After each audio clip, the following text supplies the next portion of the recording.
Ladies and gentlemen, welcome back to All Beer Inside quarantine editions of the episode. I'm your not so humble host, Carp, and joining me today is McGoo, who is the writer for Hop Happy blog. That's right. Well, thanks, Carp. Thanks for having me along. And I'm a fan of the podcast. I think you do a great job. Your interviews are always great. So thanks for having me. Thanks. I truly appreciate that. And I'm thankful that anybody is more than willing to give their time to speak with me about a delicious nectar of the gods known as beer, and other crafts, as in with Girl with the Cider reviews. So as we try to do on all episodes, we're going to share a virtual beer. Let my viewers know what you're drinking. So today I'm drinking Petals Kolsch. It's from Beerlab. I am very fortunate to live in the same city that Beerlab is in, so I can get all their new releases. But if you haven't checked out Beerlab, please do. They're awesome. Very cool. I've got from our first ever interview, Microbrasserie Labrosse or Labrosse Microbrasserie, milk bar stout, pastry stout with cherries and almonds. Wow, sounds awesome. Yeah. And we do a virtual toast. Don't have the pen. Let's see. There we go. Cheers. Thanks for having me on. No, like I said, always appreciate anybody who's willing to take their time to speak with us. So what's the beer story? What got you beer blogging? So I think it was maybe late 2019. I decided that I needed something creative to do, some sort of creative outlet. I mean, I have a great job in the real world, but it's not a place that allows for any sort of creativity. So I think my wife was sort of pushing me towards doing something that, would get me just more active and more creative. Mm-hmm. And I knew that it needed to be something I was really passionate about, because if I wasn't really passionate about it, then there's no way I would be able to make content in the long term, right? I would lose focus on it. So, and really, I mean, I don't have that many passions in my life, but one of them is craft beer and breweries. I love going to those places. I think that when you sit at the bar at a craft brewery and you breathe it all in and you taste through a flight, you get the idea of what that brewery is all about and what their culture is. And I love the uniqueness of every craft brewery is different. So, and really, I couldn't drive 100 kilometers from my house without, searching to see what breweries I could hit along the way and either have a beer or grab some to-goes. So based on that, I decided, well, a blog would be a great idea, even though it's some people would say it's kind of a relic of a form anymore, but still I think it's great. And I think it's a historical.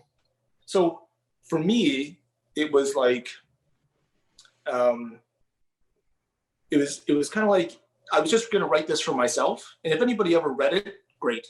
But for me, I can keep it as a history. There's photos and in written form that I can go back and reread them 10 years down the line and remember that. So that was the idea behind the blog. Awesome. Yeah, no, like you said, people think a blog is a thing of the past, but it's a creative outlet, and it, just from your readings, it's very creative, and I really do like your blog style. You and Hop Citizen are very similar in the way you read certain things.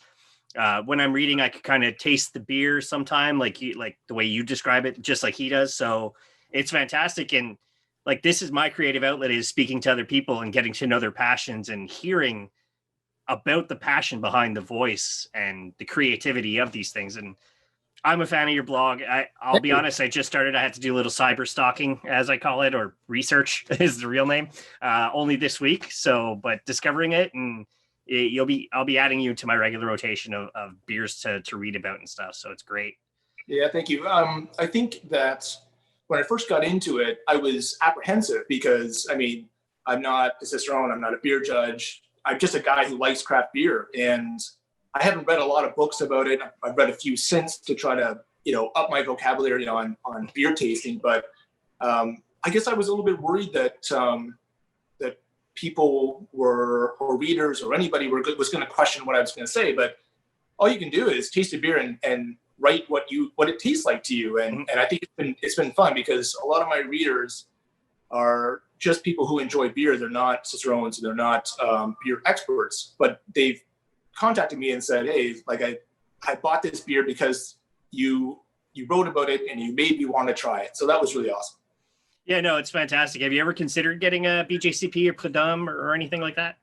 I don't know. It's something I've considered, but I don't know. I just kind of want to be lazy this time in my life, you know? Yeah, Maybe in the future, we'll see. I'm the same way. I'm like, oh, I like drinking it. I have extra income, so Yeah. why not buy better beer? I don't know if I'd ever have a job in the beer industry. Maybe it's something that could happen in the future, but for now, I'm happy just enjoying and tasting them as they are. Yeah, no, to me it'd be zero to brewery. There'd be no in between, I think, for myself. But Yeah. I'd also hire the right people to make me look good. So that's something thankfully I have a passion for, is finding people who have the passion in the same thing. So That's right. yeah, it's great. Like I mean, just one of your more recent posts, the battle of the low carb beer. Like you said, in it, people are trying to get healthy, and so they're drinking less. The keto diet, which you mentioned pre-show. We have a friend on this podcast. He did the keto diet. He does fasting as well. He was 450 pounds, but he's lost a significant amount of weight, which is fantastic. And I think this is something that I would throw to him, is like, because he likes to drink beer. Yep. So this is something I would throw to him, is like the battle of the low carb, and then you, your wife, and 3 friends, from what I remember. Yeah. 2 friends. Yeah. Yeah. So just giving it the points, giving it the price point, I really like too, because then, like you say, it's throwing it to, here's what it costs in my province. Give it a shot. Here's our favorites. So I love the concept of it's basically a beer tasting. So yeah, exactly. Yeah, and the idea behind it was there are people who are looking for these beers. It may not be you or I, but it's funny because I sort of posted a picture about low carb beers before I did the post, and I probably had 10 or 12 people reach out to me and say, I'm really looking forward to this post. It was sort of surprising to me, but you know, just because we drink big hazy IPAs and stouts, that doesn't mean there's other people that aren't looking to find out what a good low carb beer is. And by drinking all those low carb beers, I can tell you there are very few good low carb beers. Yeah, no, I'm the same way. Like I'm a weekend sports warrior, so the low carb beer adds, because instead of just me sitting around drinking a bunch of light beers after, maybe I drink low carb beers and I don't put as much back on as I did burning off while weekend warrioring. So I think some days you have these big sporting days and you have these long football events or hockey events or whatever it is, and you kind of want to drink all day. But after you have a couple DIPAs or some big hazies, your palate's kind of blown out, right? Like now you're drinking these big ABV beers and you're not really getting the taste that you want to. So for me, sometimes I reach for a light beer at the end of the day when I still want to keep drinking, because, you know, you're drinking all day. But, you just want something that's crisp and cold and doesn't cost you a lot of money. Yeah, exactly. This is the type of beer I would have needed when I was still doing beer pong events. It's, exactly. You don't drink while you're playing because the ball lands on the ground. You're drinking your friend's cat hair. It's not so good. So the low carb beer is definitely something that I'm thankful is coming out. Just the same way with craft sodas. I saw one of your more recent Instagram photos is the Nickelbrook root beer. Yeah, that was this morning, actually. Yeah. So that's why we're also a big fan of craft. Whippersnapper, they are making soda as well. There's a couple others in Ottawa. I'm sure there is out in London, the KW area and stuff. So it's great that these guys are actually diversifying. Yeah. Well, I think it's good when you walk into a brewery to have all sorts of options for everybody, right? You have, most breweries cover a gamut of styles, but then now they're making seltzers and they're making sodas, and some have, mixed drinks. So I always try to talk about that a little bit in the blog too, that there's other options. Kombucha, for instance, so they're diversifying, which is great. Something for everybody. Yeah. And just in the diversity of beer alone, we've all seen it where it's not as accepted human being diversity in craft beer. But you're like myself, you believe this is a necessary part of craft, is including diversity. Yeah, absolutely. It's super important part of the craft beer industry. And I've spoken with Ren before. I've spoken with T-Dot Drinks, and they're very passionate about bringing diversity to this industry. So, absolutely. Instead of everybody looking like you and me, a little less on top, a little more on the bottom here. It's so, it's the reason why I'm wearing a hat. it's more important. Yeah, I gotta shave mine. So awesome. Yeah. why Hop Happy blog? Why not, McGoo's blog or McGoo's beer tasting emporium or something like that? Yeah, it's a good question. So I think when I decided that I wanted to do a blog, or I had this idea, what I did was I wrote down a list. Basically, I took two sides of the paper and I wrote down all the words that could describe beer, brew, brewski, whatever, right? And then all of the words that could describe movement or a trip or a venture. And I sort of just did like those that'll match the words up. And I remember I had a short list of about 5 different names, and none of them resonated with me. And I went to some friends and I said, "Hey, what do you think of these?" And they're I think one of them was like Hop Stop or something like that. I think that was the best of the bunch. And then the pandemic hit, and I kind of I backburned the whole idea. And then throughout that pandemic, I was trying to search for some sort of kind of like mental clarity, and I've always been a bit of a negative person, right? Very pessimistic person. So I knew that whatever passion project I was going to start had to be happy. Like, it had to be some sort of pursuit of happiness. It needed to be like, it needed to be light. When people read it, I want them to be, I just want it to be a light, happy read, right? So then all of a sudden, like, oh, Hop Happy, right? Hop Stop, Hop Happy. So luckily for me, everything was available as far as like, domains and all that sort of stuff. But I think it does a good job of describing what I want to do, because I always want to project positivity. So very rarely are you ever going to see me write something that's negative, because I just think there's enough negativity in the world, enough hate in the world. I don't need to add to the pile. Yeah, that's an unfortunate reality, and more so created by social media. But with the advent of technology we have now, we actually get to speak virtually instead of us.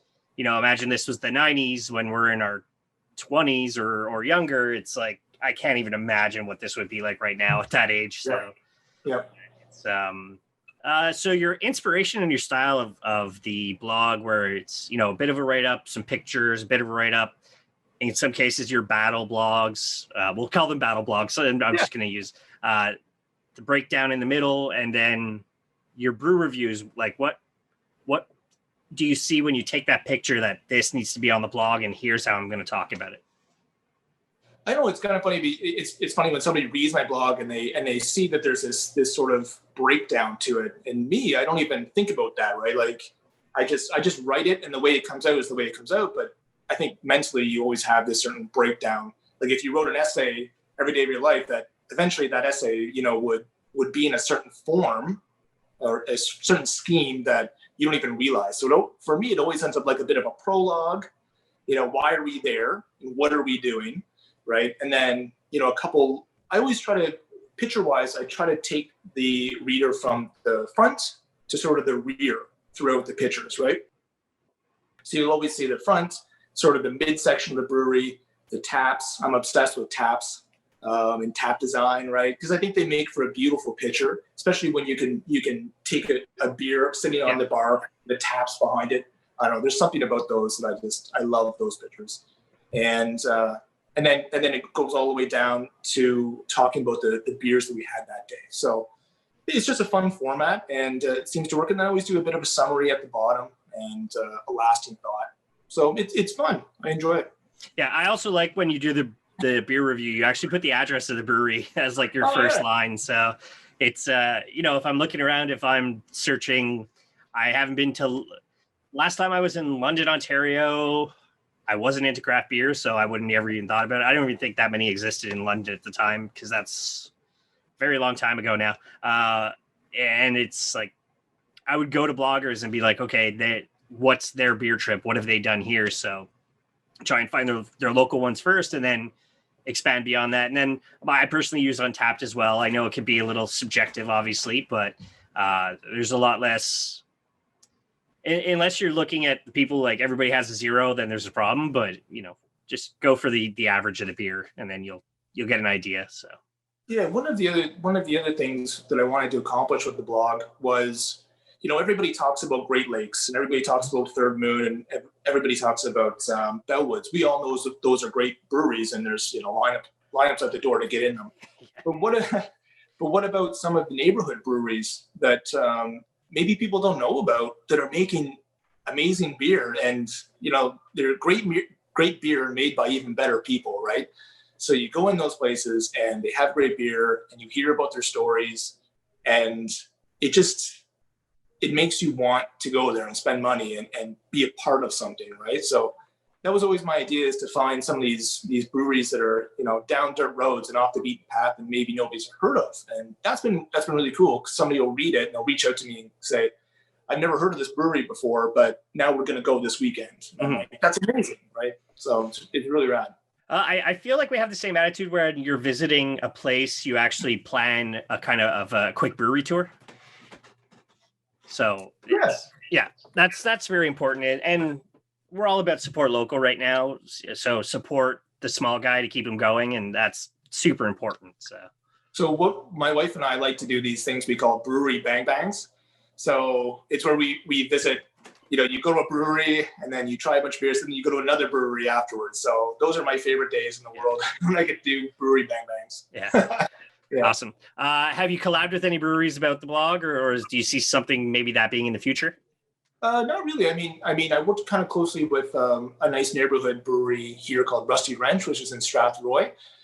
That's kind of a place that I found was just a happy place for me. It was some place I felt really comfortable, and I got to know the owner and brewer. So I was really happy when I got to write a review for him. And even though I knew him, the experience blog post was legit, right? Like, that's how I felt about that place. It's a great place. So going forward, I think it would be, a dream to work on a collab with a brewery. That would be unbelievable.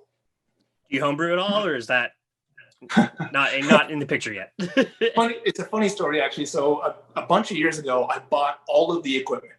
I mean, I bought all the pots. I even bought the coil thing, and I bought I'm actually ashamed of this, but I bought, brewery packs ready to go. I had all of the stuff, and then I started reading about it. And like I do a lot of things, I overthink things to the point where it becomes too complicated for myself, and I back away. Yeah. So after collecting dust in the basement for about 3 years, I sold it all off. And so that was my experience with homebrewing. I never actually made any beer. Me, it's the complication of making sure everything is pristinely clean and disinfected. And I know I would forget something that day. Like when I make beer cheese, I sometimes forget to add an ingredient a certain way, and it's just all ruined. So that's I found a way to talk myself out of it, right? Yeah. That's what I'm worried about, is just that one. I didn't wipe it down properly, and it ruined the entire batch. So that's why I haven't done it. The funny thing is, I remember I had the pot. I was going to do it. I was ready carp. I was going to do it. I had the pot on my stovetop. But at that point, we had an electric, like, ceramics stovetop. It wouldn't boil that water. So then I'm like, oh man, what do I do now? So then I went out and bought a propane, a little propane burner. And I thought, oh man, I gotta brew this outside, because you can't have these things inside. No. And then I just talked myself right out of it. Yeah. It's crazy. Now, you did a 25 stouts Christmas, which I love, because you only grabbed your top 5, which is great, because if you'd done a 25, that'd be a hell of an article to read. Yeah. Could you see yourself making a stout with Rusty Wrench and making it part of your... Yeah, they have an incredible stout, which is called their Crappy Tire Stout, and actually made, I think, number 3. It's just a stout that I love. And yeah, I mean, I love stouts as a style. And every time I go to a brewery, I think probably the first thing I look for is, a Pilsner or a stout. Mm-hmm. And it could be the hottest day of the summer. And if they have a stout on tap, I'm having that, especially if it's on nitro. Yeah. So stouts are one of my favorite styles. I'm very guilty of looking for the lager first, because the lager is so painful and dreadful for these guys to make that if they perfect it, the rest of their beer should be good. That's right. That's something I've learned with my many years of tasting beers. So. Agreed. It's always nice to have sort of a nice range when you have a flight, say, one of their if they have a West Coast IPA, to have that, to have their Pilsner or their lager, maybe their blonde, and then one of their darker style beers, whether it be Scotch ale or a stout. You get that beautiful color spectrum when you take the picture, right? Yeah, I love it. And like when you showed your fixed gear, it was 2 sets of 4s. So it's just like you have that kind of color where you're going from blonde to the sour, the cherry Yeah, sour to the dark. So it's a beautiful rainbow of flavor that I like yeah, I love it. to look Yeah, I at. love it. So it's Yeah, great. Yeah. All right. I haven't been to London since I I've been to London, but I haven't been since I got into craft beer. I go visit London, Ontario. What are kind of your top 3 to 5 places that I have to go to no matter what? sure. I mean, London has 9 breweries now, and I think there's more to come. It's an amazing beer scene, I think. A place that I've fallen in love with recently is Beerlab. I'm drinking one now. What's great about there, it's a really small location, and it's right beside probably one of the best beer bars, maybe in Ontario, called Milosh Craft Beer Emporium. So those two are side by side. So you can make a heck of a bang bang right there. You can go to Beer Lab, have a bunch of beers. They're always rotating. So from my understanding, they don't really have very many core brands. They're always on tap, so they're always rotating. So it's always something new, but there's always a lager on tap. In this case, a Kolsch. There's always a stout. There's always a couple of IPAs, and they're always amazing. And then you can jump over to Milosh right beside it, have some lunch, and then he's got, I don't know, 30 or 40 beers on tap, and they're unique ones too. He's bringing in Blood Brothers and Bellwoods, and he goes and grabs whatever he likes and he brings them in and gives it to London. It's amazing. So that's 2 places right beside each other. I think the other one that's well known is Anderson Craft Ales, which is out in East London. They've been around for a couple of years. It's one of the places I love the most. Their cream ale is fantastic. Their stout is amazing.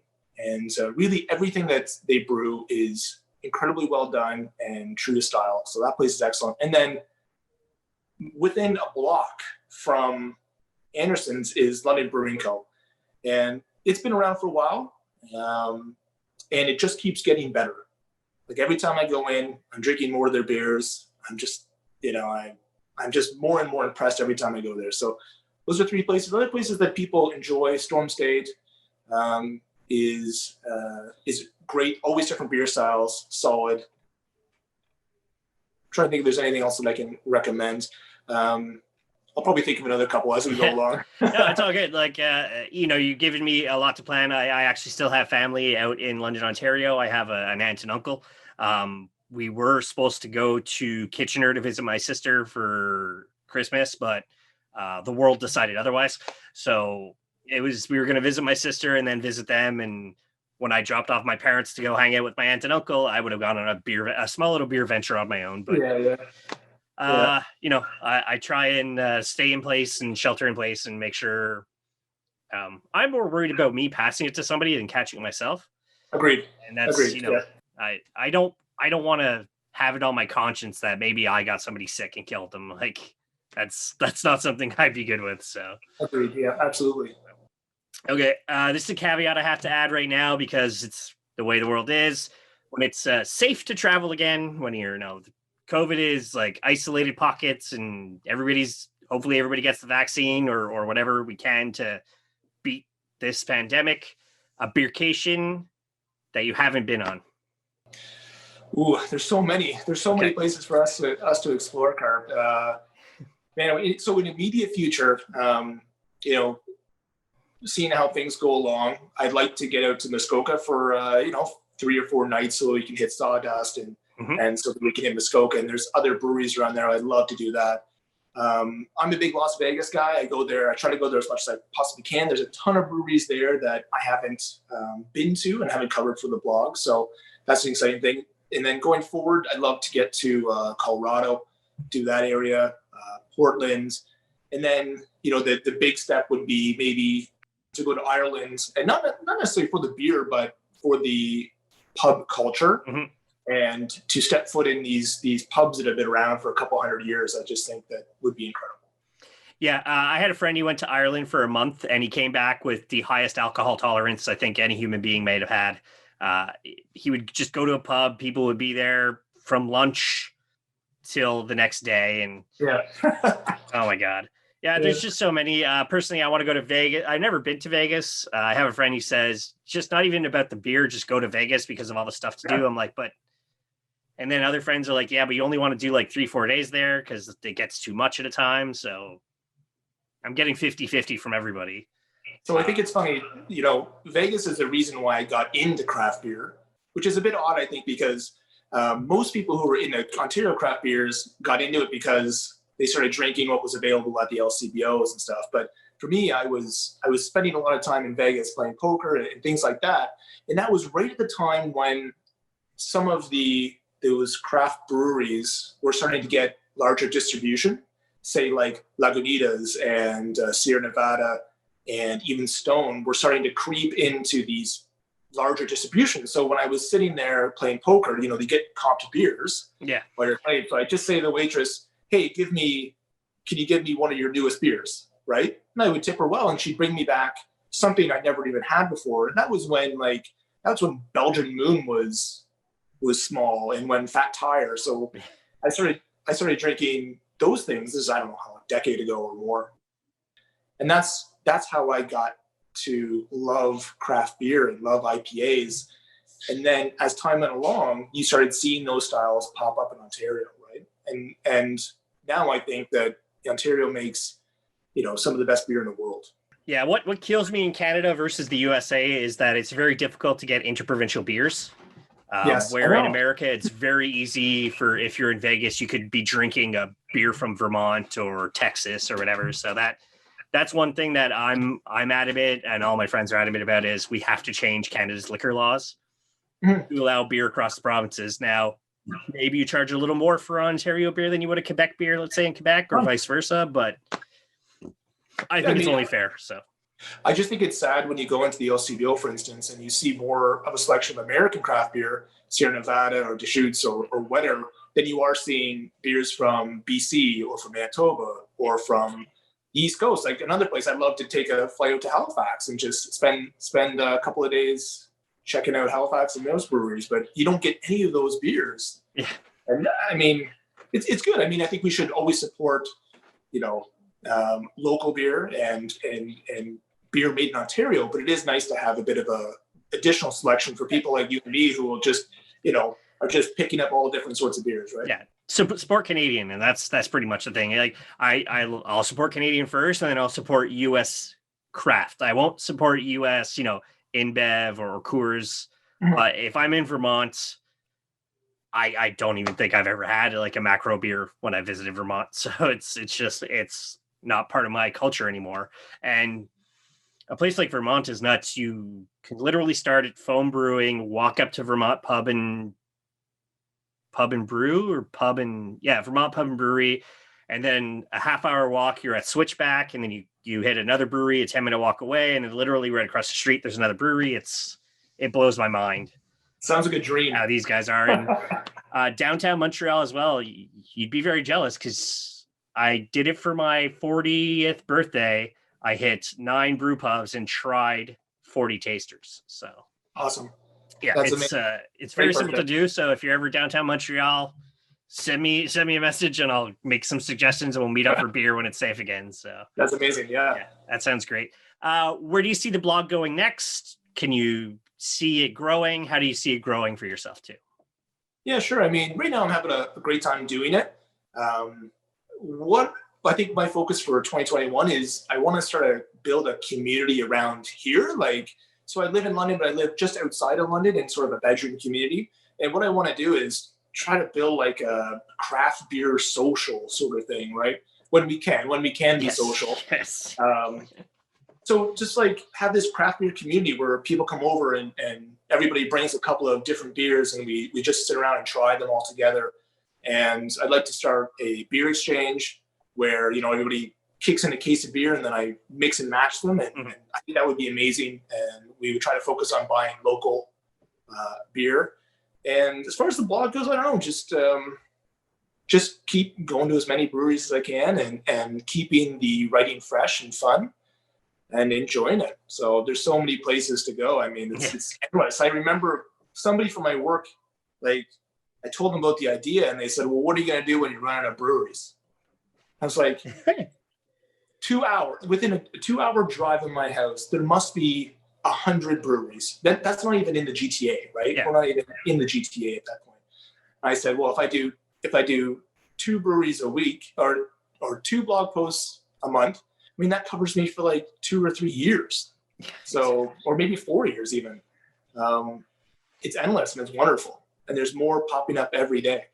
Yeah, well, as previously on the show, Phil and I, so my videographer Phil and I, we were in Toronto for a weekend, and we hit Third Moon, Louis Cypher, Rorschach.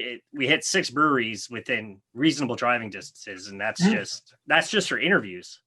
Yeah, that's not even to like drink, and then there was the drinking on top of that. Now, I have to be the driver, so I have to drink a quarter of what my videographer does. But I also buy twice as much to bring home. So, it's a give and take relationship that we're not actually in a relationship. So, see, I have my wonderful wife who loves going to breweries and loves sampling. But she drives. If we have a flight, she'll have sort of a sip of each. Yeah. And if she likes one, then I'll get her a couple cans to take home. But she just likes to hang out, and she takes most of the pictures inside the brewery. So it's really a team thing, and that's one thing that we found was initially, I thought this was going to be something I was going to do. And we found that we've enjoyed it together. And it's totally reinvigorated her love of beer. Now she's finding all these styles that she loves. She loves sours. And, a year ago or 2 years ago, she couldn't stand a sip of a stout or a porter. And now I'm finding her ordering half pints of them or drinking a whole taster herself. Like it's amazing to see. So it's something that we've done together. So it's been awesome. So the pumpkin spice AF, that's your wife? Yes. Yeah. She looks very happy in that photo to be holding all those beers. So that's great. That was her idea. So I'll give her credit for a lot of activity on the blog, and she's always got great ideas. Oh, that's awesome. And it's team effort, like you said. So, and I'm constantly do not drink and drive. It's very 100% drink responsibly, never drink and drive. And that's what we highly encourage on this show. So you do have to be careful because if you're going to these places, the ABVs are so hidden, right? You have these beautiful beers and they're almost light and smooth. And you're like, this is 8.5%, right? Or 9%. So you do have to be very careful, especially when you're doing multiple breweries. And that's why I love, beercations if you can grab a hotel room for a couple nights in a downtown core and you can walk to every brewery. Not only do you get to drink, a beer or two at each, but you also get a better idea what the city's like because you're walking through it. Yeah. Plus, the wonderful world of Uber or Lyft or whatever rideshare service you could use. Taxi services in other cities actually do have apps, not in Canada that I'm aware of. So it's take advantage of it. Obviously, when you're in New York City or the GTA, you have public transportation. So just use it. So it's so easy not to drink and drive.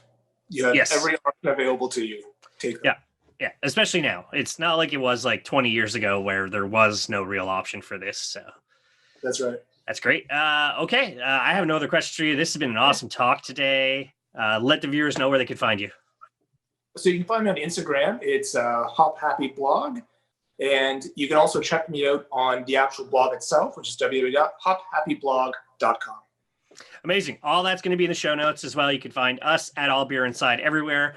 allbeerinside.com is the website. It's down at the moment. Hopefully it'll be back up by the time this interview's out.